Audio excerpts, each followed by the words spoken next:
दिल्ली विधानसभा चुनाव के लिए 5 फरवरी को सभी 70 सीटों पर वोट डाले गए थे। अब आगामी 8 फरवरी को मतों की गणना होगी। इससे पहले कई एग्जिट पोल सामने आए जिसमें बीजेपी को बढ़त मिलती हुई दिखाई दे रही है। 11 में से 9 एग्जिट पोल के आंकड़ों ने राजधानी में बीजेपी सरकार बनने का दावा किया। हालांकि वोटिंग और मुद्दों को लेकर जो तस्वीर दिख रही है उससे बीजेपी के लिए आगे की राह आसान नहीं होने वाली। ऐसा क्यों? चलिए ये जानते हैं। दिल्ली में 1993 से लेकर अब तक कुल 7 बार विधानसभा चुनाव हुए। 2013 को छोड़ दिया जाए तो सिर्फ एक बार विधानसभा में किसी भी दल को पूर्ण बहुमत नहीं मिला। 2013 में बीजेपी सबसे बड़ी पार्टी जरूर बनी थी, लेकिन बहुमत के आंकड़े से 4 कदम दूर रह गई थी। बीजेपी को इस चुनाव में 32 सीटों पर जीत मिली थी। 28 सीटें जीतकर आप दूसरे नंबर की पार्टी बनी थी। 8 सीटों वाली कांग्रेस के समर्थन से आम आदमी पार्टी ने सरकार का गठन कर लिया था। इसके बाद 2015 और 2020 के विधानसभा चुनाव में आम आदमी पार्टी को पूर्ण बहुमत मिला। बीजेपी की राह आसान क्यों नहीं होने वाली, चलिए ये भी जानते हैं। 1993 के बाद बीजेपी को दिल्ली में जीत नहीं मिली। 2013 और 15 में बीजेपी की प्रचंड लहर पूरे भारत में थी, लेकिन फिर भी पार्टी दिल्ली के विधानसभा चुनाव में बुरी तरह हार गई। बीजेपी के भीतर स्वाभिमान चेहरे की भारी कमी है। पार्टी ने इस संकट से निपटने के लिए ब्रांड मोदी का इस्तेमाल किया था। पीएम मोदी ने खुद मोदी की गारंटी के नाम पर वोट मांगे थे। दूसरी ओर केजरीवाल ने अपने पुराने किए वादे और नए ऐलानों के जरिए मैदान में थे। अब तक के जो आंकड़े रहे हैं उनमें दिल्ली में करीब 25% वोटर्स सीएम के चेहरे देखकर ही वोट करते हैं। इतना ही नहीं, आप और बीजेपी के बीच सीटों और वोटों में गैप भी बहुत ज्यादा है।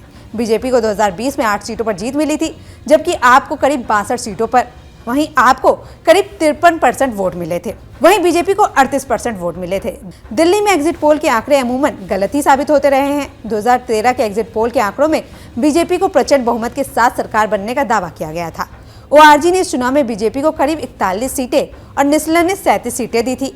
वहीं ज्यादातर सर्वे ने आपके दावों को खारिज किया था, लेकिन नतीजे इसके बिल्कुल उलट आए। 2015 और 20 के चुनाव में भी दिल्ली को लेकर एग्जिट पोल गलत साबित हुए। 2015 में आम आदमी पार्टी को एग्जिट पोल में सबसे अधिक 53 सीटें दी गई थी, लेकिन नतीजे इसके बिल्कुल उलट आए थे।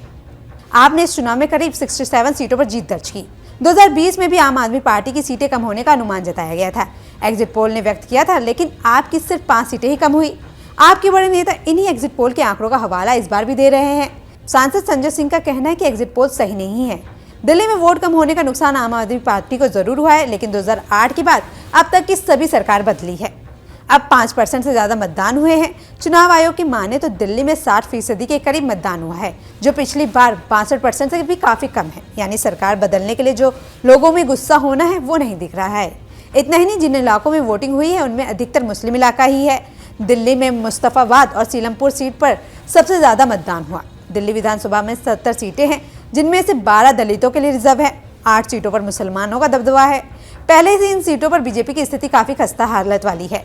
बीजेपी इन सीटों पर कांग्रेस के जरिए खेल की उम्मीद कर रही थी, लेकिन कांग्रेस ने जिस तरीके से कैंपेन किया उससे कहा जा रहा है कि इन सीटों पर ज्यादा उलटफेर नहीं हो सकता। आपके फेवर में दलित और मुस्लिम बहुल वाली ये सीटें काफी अहम मानी जा रही है। अगर आप एक तरफा फिर से इन सीटों पर जीतती है तो बीजेपी के लिए सत्ता में आने का रास्ता काफी कठिन हो जाएगा। फिलहाल इस रिपोर्ट में मेरे यानी मेघा शाह के साथ इतना ही।